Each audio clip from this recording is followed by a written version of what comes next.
Working with an individual graphic designer has its limitations. Timing is one of them. Do you want dozens of designs to choose from in just 7 days? Visit 99designs.com/smart and get a $99 power pack of services free. A podcast where we talk to smart people, but not necessarily done by smart people. That is an awesome question. This one goes down probably on one of my top 5. Hey, I like nutrition. I like to eat food. This is the coolest thing ever. We're going to do this forever. I wish I paid more attention in that class. You know, I'm going to be honest, I don't understand that. As a man, I don't get it. Welcome to smartpeoplepodcast.com. Welcome to Smart People Podcast, conversations that satisfy your curious mind. I'm Chris Temp. And I'm John Rojas, and it kind of sounds like you're singing a song. I kind of felt like singing. All right. The sun, today's one of the most beautiful days we've had this year. It is. It's absolutely gorgeous outside. We should be recording outside. How do we get set up outside to where the birds and the buses and all that stuff aren't interrupting? 4,000-foot extension cords. This is the first way we get outside. What about the soundproofing I was just talking about? I don't know. Hope your day is as beautiful as it is here. Maybe you're running, walking, biking, hiking, triking, planes, trains, and automobiles. This week we talked to a guy who has a very successful podcast, and he's always ranked higher than us in education. Well, not always, but most of the time. But he's a good guy, so I'm okay with that. Yeah, his podcast is fantastic. It is, but sometimes, like, we're Smart People Podcast, and then you listen to his, and I'm like, oh, man, we might be in the JV league. I don't know. We speak with Russ Roberts. He is a research fellow at the Hoover Institution, which is at Stanford, and he basically tries to make economics understandable to a general audience. His weekly podcast is called EconTalk, and it has been running since 2006, on the dot almost weekly. He's had some very cool guests that we would be happy to have on the show. Milton Friedman, Christopher Hitchens, Jimmy Wales, some super smart guys, and he talks about them. Guess which one he thinks is the smartest? Just guess. We're not going to tell you now. We're not going to tell you. Russ is taught at George Mason University, Washington University in St. Louis, UCLA, Stanford University, and the University of Rochester. All over the place. You name it, he's probably taught there. Pretty crazy. Yeah, and we don't just talk about economics here. We do talk about some really cool stuff in this episode, specifically how he crafted a career that is so badass. Yeah, and we get heavy into the future of education, because this is something that's, on my mind now, being at General Assembly. Given your new job. New job, that's right. So it was exciting to talk to Russ about the future of education. I hope you guys enjoy it just as much as I did. Shoot us an email at smartpeoplepodcast@gmail.com. Let us know what's up in your world. Who do you want us to interview? What problems do you need solved? What's going on? We're just trying to make a better podcast. And let the world know. We always appreciate, we really, really appreciate when you tweet about us, like to our guests or just out in the world. It's a way to hopefully spread the love and show other people you like what we're doing. Here we go with Russ Roberts.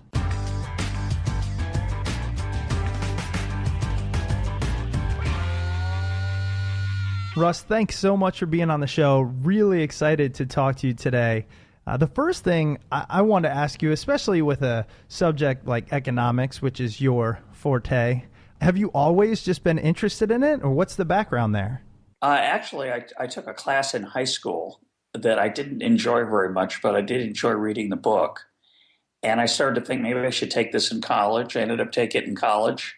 I ended up being good at it. And I thought, well, that's good. I like that. It's pleasant.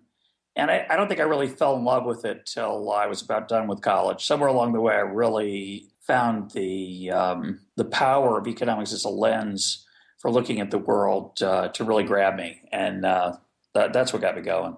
That's a really interesting story, although it might not seem like it to you. But because oftentimes people, they find their way much later in life. We hear more and more how useless almost majors in college are.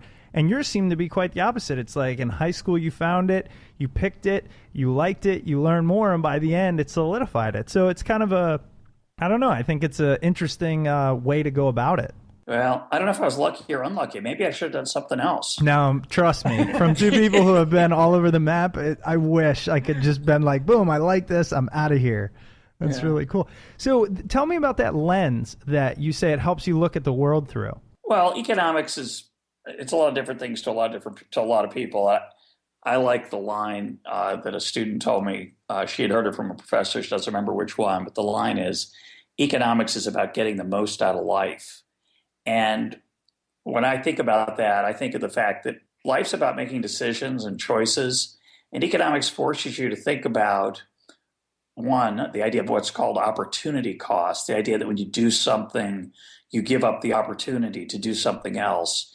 That's a healthy thing to keep in mind. The more interesting part, though, for me has always been that when a bunch of people make choices, those choices often aggregate and add up in ways that aren't obvious. And economists call those ways markets.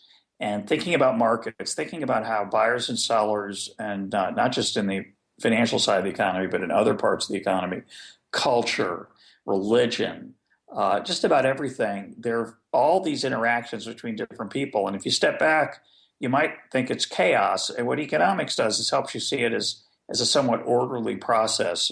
What Adam Smith studied, what F.A. Hayek called spontaneous order. And that's what, for me, has kept me intrigued and fascinated by economics for so long. This idea that there are unseen forces, there's nothing sinister about it, but unseen forces out in the world that push things in one direction or another. And if you understand economics, you can see some of the machinery behind the scenes, and that's very rewarding. It doesn't make you rich. It doesn't help you lose weight, but it's not good for your golf game. But it's very rewarding, and it helps you understand a little bit about the world. There's a couple of things. That was a loaded answer, and I want to dive into. The first being, in all honesty, when you chose economics, was any of it a financial decision? Like, hey, I know no matter what, if I know economics, I can make a good amount of money.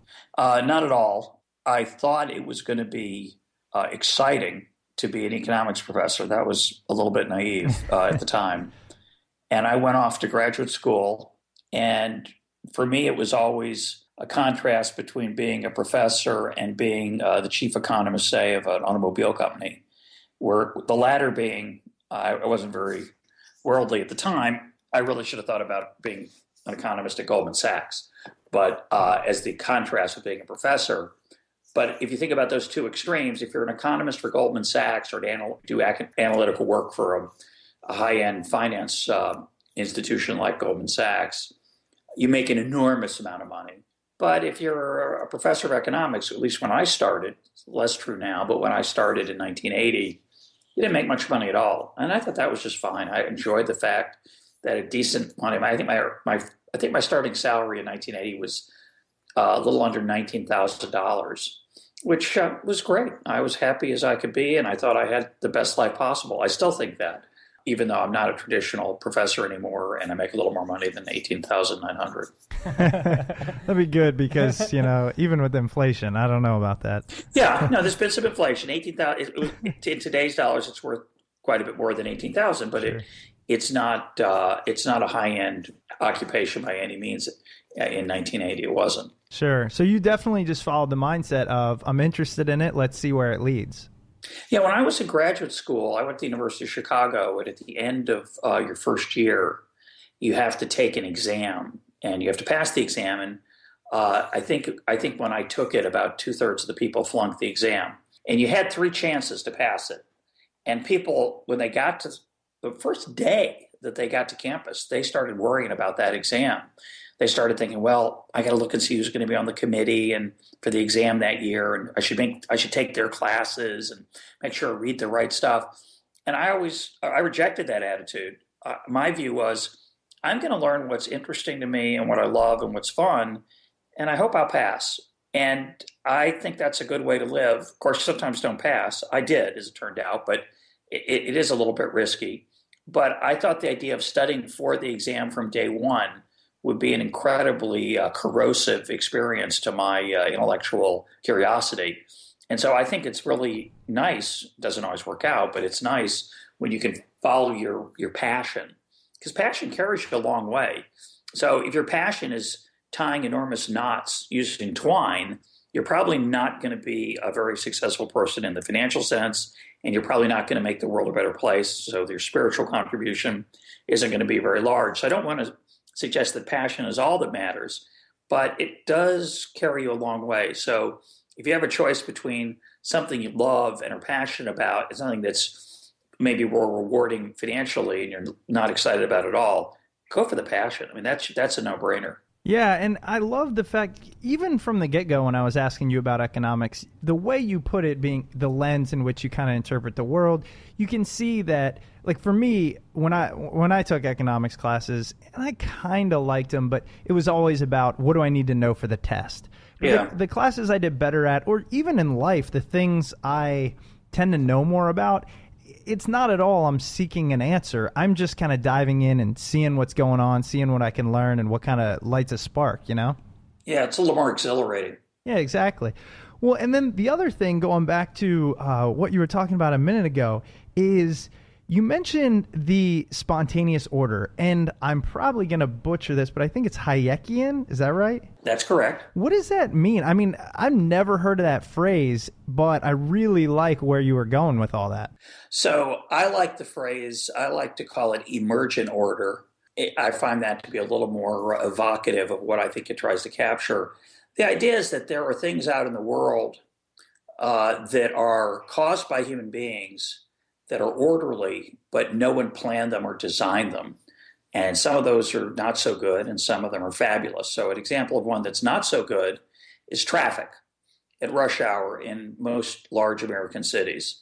So around 4 p.m. In the afternoon and about 6:30, 7 a.m., it's as if a memo went out to everybody drive slowly. That's what it looks like. If you were a Martian who came down to Earth, you'd assume that everybody decides to slow down between 6 and 8 in the morning and 5 and 7 at night. But of course, we know that's not true. Everybody wants to go fast or faster, but somehow we're all driving slowly. Now, how can that be? Nobody wants to drive slowly. It's not anybody's desire to drive slowly, but somehow all of us interacting together causes us to slow down. And that's a negative, not so attractive example of emergent order. It's also caused partly by the decision by the government to not charge for the roads. So as a result, we converge on the roads together at a set time, and there's not enough space for us to drive safely at higher speeds. But nobody's intention. It's nobody's intention. But every day, like clockwork, literally, between those hours, we drive slowly. That's a negative emergent order, a not so attractive one. Let's talk about a positive one. The Chinese people move from the countryside to the city. Their kids start attending school who used to work on the farm. All of a sudden, they want to buy pencils. So there's an increased demand for tens, maybe hundreds of millions of pencils in the world. Well, what do we do about that? Well, nobody's worrying about it. Not a single person is in charge of making sure that there are enough pencils to go around if the Chinese want to buy more of them. And there isn't an order that goes out from the government. There isn't a public service announcement that says, okay, everybody, let's try not to use our pencils on Tuesday, and everybody should make sure they use their pencils down to the very end and sharpen them as much as possible. And if you think you can memorize something instead of writing it down, please don't use your pencil. And that way there'll be more pencils available for the people in China. Well, that is the way we deal sometimes in America with water shortages, and they keep persisting. I'm in California right now. There's all the fountains are turned off here at Stanford because there's a water shortage. There are these public service announcements you hear on the radio, take a short shower. That doesn't happen with other products. And strangely enough, we're always having water shortages, and we never run out of pencils. You never go down to the store to get a pencil and you're told, oh, we're sorry, we haven't had pencils for 6 months. The Chinese have them all. So somehow the availability of pencils is taken care of, even though it's no person's job, no agency's job, no committee's job. There's no pencil czar to make sure that there's always plenty of pencils. There are plenty of pencils. How can that be? And that's really, to me, what economics is really about. It's about understanding that emergent order, that idea that somehow there's always a pencil available for people who want to buy them, despite the fact that there are periods of time where all of a sudden hundreds of millions of people might be wanting more of them, and yet somehow we don't run out. And part of the magic of economics is appreciating that. And the deeper part is understanding it a little bit better about how that can possibly happen. And I think that's the part of economics that gets tragically neglected in most college classes. That story I just told you, to me, in my class, it might be 30% of the class, 25% of the entire semester. For most classes, it might be 10 minutes, maybe. And I think we've lost something. And if you think about it, that story I just told you, it's not very good for exam questions. So that's a negative if you're teaching an economics class and you're always worrying about how to test the knowledge of what you pass on. And so I think that's where the marvel and wonder of economics really is. And I like to think about it a lot, talk about it. Well, in that kind of example you gave, it brought up a couple, in different ways, it brought up one issue for me, which is the current state of our education system. Are you a professor currently at Stanford or no? I'm not. Okay. Although I'm teaching a class in continuing studies. I'm teaching a fun summer nighttime class. But in general, I'm a research fellow at the Hoover Institution. Right. For 30 years, I was a, quote, regular professor most of that time. Right. And now I only do it a little bit on the side now and then. Okay, yeah. So, right, you've been a professor for a long time, but two things you brought up right there being that we aren't, or a lot of economics classes are focused on a different manner of teaching, whether it be going towards something that you can test easily or whatever, and then not encouraging students to think through hypotheticals so that they gain the knowledge, as opposed to just learn the theories and the graphs and the charts. Is that due to just an old, outdated academic model? Well, it's not just economics. It's true of lots of things. I took astronomy in college, and I learned nothing that I remember, not one thing, I'm sad to say. It doesn't mean it was a waste. It could be I learned some things I don't remember that somehow affected me. But I don't remember it as being a particularly interesting class. Yet I find astronomy extremely interesting. And when I think back on that class, the reason it was not so interesting is that it was the recitation of facts. It was various theories about the universe, sets of facts about how stars are born, how they die. There wasn't anything that I remember about the wonder of the nighttime sky. And I think part of that is that the wonder of the nighttime sky isn't very good for exam questions. So part of the problem with the modern American university, at least from my perspective as an educator, is the focus on getting through, getting grades, and bestowing a certificate on folks. When I used to teach at Washington University in St. Louis, one of my favorite experiences was when a group of social workers in the graduate school of social work there came to me and said, we're learning economics in our social work classes, and we'd like to hear it from you. We have a feeling you have a different perspective. And they were right. And I said, well, I'll tell you what, I'll teach you for, I forget, I picked a certain amount of time. I said, we'll try this for a while. If you like it and I like it, we'll then commit to doing it for a longer period of time, and that'll be our deal. And we did that, and there was no grade. They didn't pay me. It was purely an exploration of ideas for the sake of learning. And that was one of my favorite teaching experiences ever. And similarly, I have a podcast, EconTalk. I love the educational experience of being the host of that program. And to me, because I know that my listeners aren't, most of them, there are a few who are doing it for college credit in their classwork, but most of the people who are listening to me do it because they want to. And that's a different model, unfortunately, or not. It's just the way it is. The modern American university is not about that model. There are people in the room who are there to learn for learning's sake, but most of them tend to ask that question, which is, do we have to know this for the exam? And my view has always been, if you're asking that question, I understand your desire to know that. It's a human impulse, but you'll actually do better if you don't worry about whether you have to know it for the exam. That comes back to our earlier conversation about passion and learning for its own sake. It's better to pretend, at least, even if you have to pretend that there isn't an exam. You're just going to learn what excites and interests you, and you'll do better. This week's episode is brought to you by 99 Designs. Guys, great resources are hard to come by when you're a business of one. You're just starting out, you may not know many others in your industry, and connecting with people takes time. Lucky for both you and I, there are a lot of online resources out there that offer great connections with virtual assistants, web developers, and at 99 Designs with over 310,000 designers.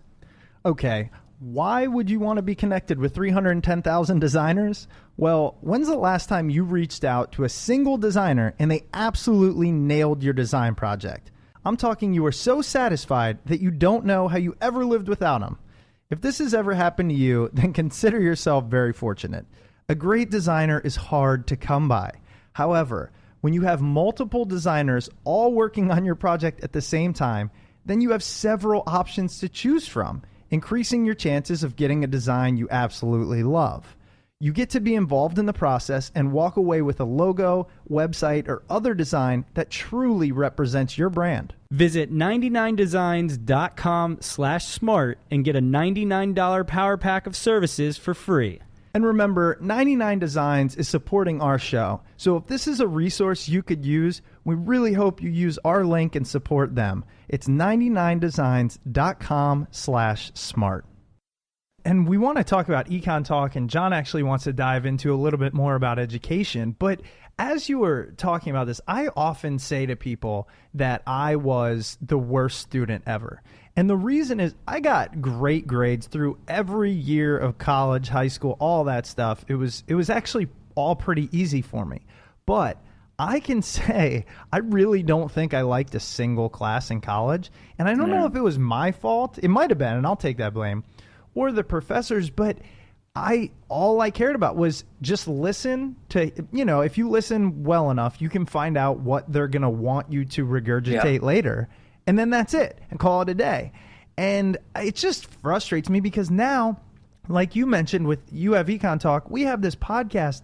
So much of my life is dedicated to learning. I'm interested in almost every single subject, yet I couldn't find one that I wanted to dive in and use a university's resources. That's mind-blowing to me. Yeah, I understand that. I had a lot of classes I loved. Some of them were in economics, but not all of them, not even close. And I had a lot of economics classes I didn't like so much, and I didn't find exciting. But I certainly agree with you. As you get older and you realize how exciting learning can be, and you think back on, what was I doing in all those classes? Exactly. Why did I study that? Yeah. You mentioned EconTalk, and I really do want to talk to you about this because it's such a fantastic podcast, and podcasts aren't that big yet. I mean, they're definitely growing, but how did you come to the realization that you wanted to do a podcast? What made you go that route?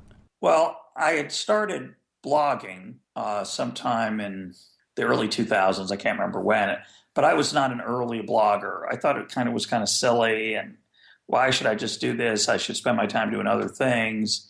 And so I was late to blogging.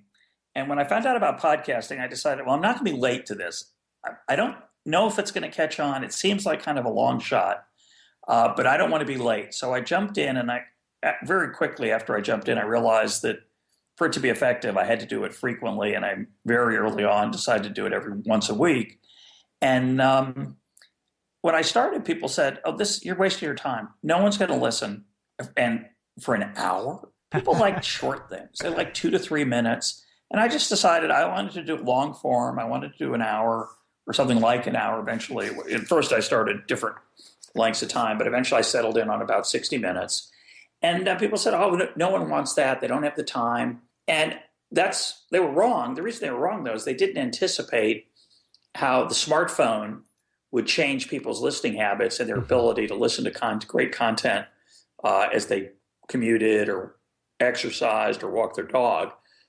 And I think what makes podcasting so extraordinary, and I think you're right. It's young. I think it's going to get even better. The reason it's so great is that this technology allows people to expand their brain and ideally be a little bit entertained along the way while they're doing something that otherwise would not be so stimulating, like looking at the rear end of the car in front of them.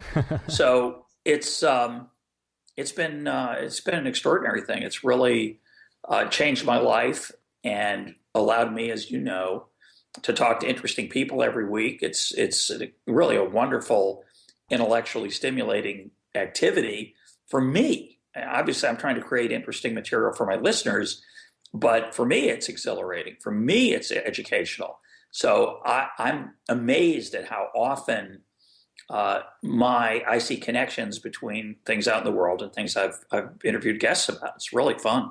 Yeah, and you mentioned you got in early, and I was just looking through your catalog, and your first episode was in 2006, which is correct. Pretty much, if podcasting really started like getting somewhat popular 2005, 2006, I mean, that was right then. And it's really cool to see that people are consuming this stuff for an educational purpose. And that kind of brings me to my next question.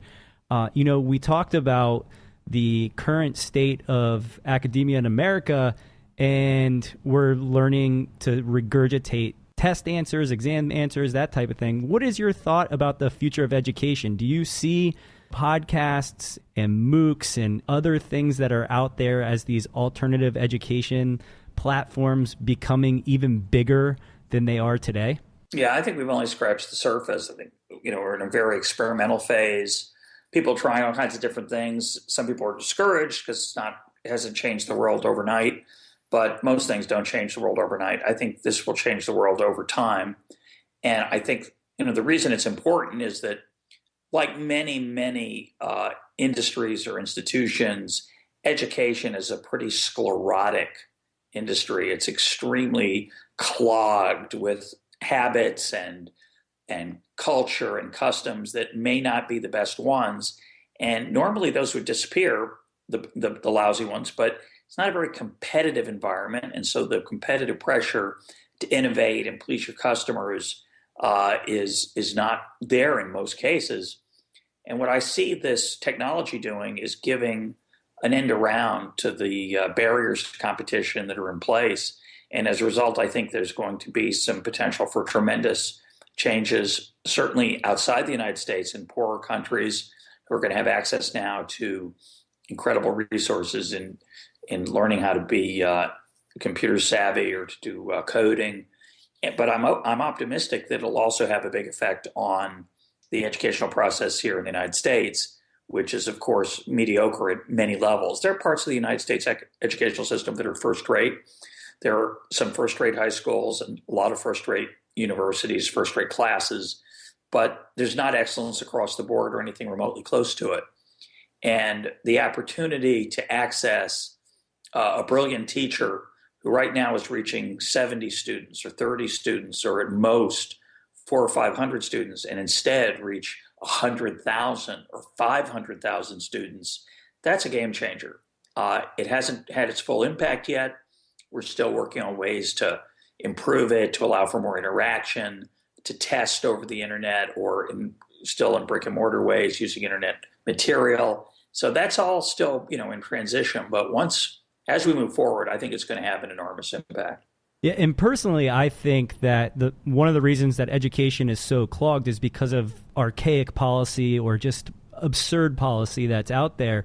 Yeah. Do you agree with that, A? And then B, do you think that it's going to be changed within the U.S. via disruptors, or do you think that it's going to be now we're going to have to catch up to external countries and we're going to have to shift policies just to catch up with them? No, I think it's mainly disruptors. I think, for example, there's so many things we teach that are the same across the country. Just to take an obvious example, calculus. So let's say you're in a high school calculus class and you have a mediocre teacher. And by the way, I certainly believe that a world-class teacher in person is very difficult to match via the internet. There's something special about a face-to-face interaction with a great teacher. But most of us don't have great teachers. Most schools don't have great teachers. So let's say you're in one of the ones that doesn't. You have a mediocre or worse, an awful calculus teacher. And sitting there on the internet, probably right now, is a great calculus class. So as a parent, how long am I going to put up with the fact that I'm paying either directly or indirectly and certainly there's a human cost to the fact that my child has a mediocre calculus teacher when there's a fabulous one, maybe without charge, that I could get for free on the internet. And so that's got to eventually, if not sooner than later, put competitive pressure on the schools to do a better job. So it's possible that mediocre teacher is going to get better now faced with that competition, or that mediocre teacher will be replaced by that online alternative that's, again, not as good as a great face-to-face teacher, but a lot better than the mediocre face-to-face teacher. From an economics perspective, what does that mean for the way our society operates if so many of these things are going online? So we were just talking about education, but obviously everything, so many resources for free. I actually blogged about the fact that now, the thing is the free economy. It's, we'll give you something for free. You can use it forever, like Spotify, right? Mm-hmm. Now, you might have to pay $10 if you want to get rid of ads, but really you can listen to a ton of music. And so musicians are having a harder time. Or you have Netflix and all those types of things. I feel like there are obviously positives and negatives from an economic standpoint and generating cash and just keeping it going. What do you see or what do you expect? Well, nobody knows. And if you look at, we're at the very beginning of this online revolution. If you look at newspapers are an interesting example. So this is the greatest time to be alive if you're a curious person. There's no point in human history that's as exhilarating and filled with opportunity and rich with possibility as right now, right? It's going to get better. It's great right now. It's going to get even better. So you think about that. People were 3 years ago, 4 years ago, 5 years ago, people said, well, this is horrible because all this information is ruining the journalism business. Well, somehow the journalism business has recreated itself. It's true. A lot of newspapers have gotten a lot thinner. They're not very good. They don't have very good staffs. They don't have good writers. But at the same time, there's been an explosion of news in all kinds of other formats, in all kinds of other ways on the web. And I think people are much better informed than they used to be, dramatically better than when they had, say, one newspaper or even two newspapers in their hometowns. So when that started, a lot of the online news services, of course, gave away their product. And people said, well, how are they going to make money? And people say, well, maybe they'll have advertising. And of course, that's one way it's happened. There is some advertising. But the other way is, of course, subscription. And people say, well, they gave it away. How are they going to start charging for it? Well, they're finding a way. They have all kinds of ways. They have insider content that you have to charge for. Like you said, if you want the ad-free version, you have to pay. If you want access sometimes to more than just the front page, you have to pay.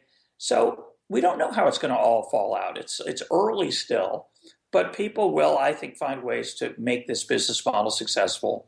Not everything's going to be given away, and which is great that a lot of it is, but some of it will be paid for, and that'll help create the resources for the people who actually do the reporting. In the case of music, who do the recording, who create the music. And I'd have to say, I could be wrong. It's hard to measure it literally, but I wouldn't say it's a bad time to have musical ability.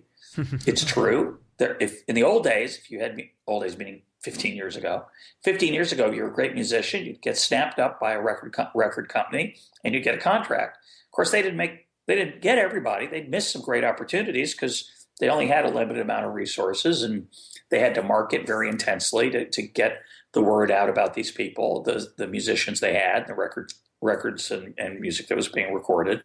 Today, it's very different. But I wouldn't say that if you have musical ability, it's a horrible time because no one pays you for what you do.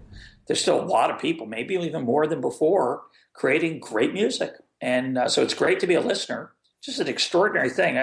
There's an old comedy routine by a comedian named Robert Klein. He used to make a joke about late night advertising. So this would be things like the Ginsu knife and the pocket fisherman. These, in the old days, these were the weird products that people would advertise at late night TV. And his parody of that was, he said, now's your chance. You can get every record ever recorded. A truck will come to your house. And that was the humor of it was, of course, there couldn't be a truck that could come to your house with every record ever recorded. But I don't have to even wait for the truck. I have more access to music than Robert Klein could have joked about. It's amazing. Kind of tying this into what we were talking earlier about with education, one of the, I don't know if it's an argument, but one of the sides about people saying, look, universities getting too expensive, people should just start using MOOCs and things like that, is universities do the majority of our research, and that's how they're funded.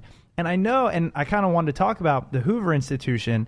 How do you feel about that thought process of, if money gets taken out of university pockets, then we lose valuable research? Well, a lot of the research that's done in universities isn't that productive. It's funded by the government. Some of it's spent well, and some of it's not spent so well. And of course, there's a lot of research done in labs that are privately owned. They're not part of the government system. That again is going to turn out just like all the stuff we've been talking about. And the answer is, how is it going to turn out? Well, we don't really know. But somehow things will, creative people who have great ideas, I think, will find ways to get funding for them. The parts of university research that I think most of us care about take place in the hospitals, take place in the sciences, take place in the medical labs. And I think that kind of research will be funded in all kinds of ways. One of the ways it'll be funded is through continuing the government's process, but a lot of it, I think, will come from private foundations that will fund that activity. But very little of that activity is funded out of tuition dollars right now, because really the money goes the other direction. Most universities are being funded out of their endowments and their grants. And education's, it's weird. Education's kind of the thing they do on the side, Right. Which I'd like to see that kind of change a little bit. I'd like to see great teaching be the focus of universities. And it's not because right now necessarily, because there's a lot of alternative ways to be successful other than serving the students. And so I think it'd be great if there was more focus on that. I think that'd be good for education. Definitely. No, it's true. I feel like education is becoming kind of a side note at universities. But I wanted to transition onto the last topic we had on our list, which was the Hoover Institution. And I was hoping you could tell us a little bit about what that is, and even more specifically, what you do there. Well, the Hoover Institution is a research center on the Stanford campus. Most of the people here are interested in one of two things, either economic policy or foreign policy. I don't know what the breakdown is. I don't know if it's not exactly 50-50, but we have a lot of folks in each area. Many people here have appointments at other departments in the university and teach in economics or political science, say, or the business school. So it's a place where we try to figure out how the world works. And it's a luxury for me. It's an incredible luxury to have the opportunity to be full-time trying to encourage economic education, which is what I'm passionate about. So I don't have any formal teaching responsibilities. As I mentioned, I'm teaching a night class this summer, but in general, my time is free to devote to things that I think are interesting for people to help them understand economics.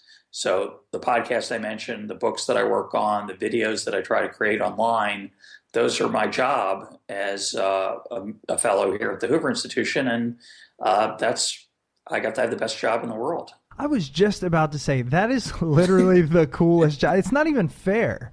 How do you come across that? Well, when people ask me that, sometimes a young economist will say, well, I also am interested in helping people understand economics. How do I get your job? And the answer is, well, it's not easy. There aren't a lot of people who are lucky enough to have the opportunity I have to do economic education on the web, basically full time in ways that I find interesting. So it's growing. I like to point out that in the 1970s, there were two people who could make some money educating people about economics. Those two were Milton Friedman and Paul Samuelson. They took turns writing a weekly column for Newsweek magazine. That was it. If you were interested in educating people out in the world about how the world worked in economic ways, there were only two jobs, and Friedman and Samuelson kind of locked them up. And they did that for many years.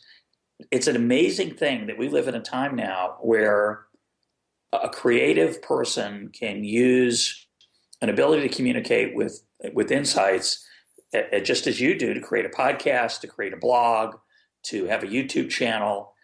This is just, it's a glorious time to be alive if you have those abilities, because the distribution channel that the internet allows is just unparalleled. There was no opportunity like that until very, very recently. So I consider myself extremely lucky to be alive at a time when I can do something other than write academic articles that a few of my peers read. Instead, I can try to reach a larger audience and expand what my reach. And that's really what the internet allows us to do. And it's a fabulous time.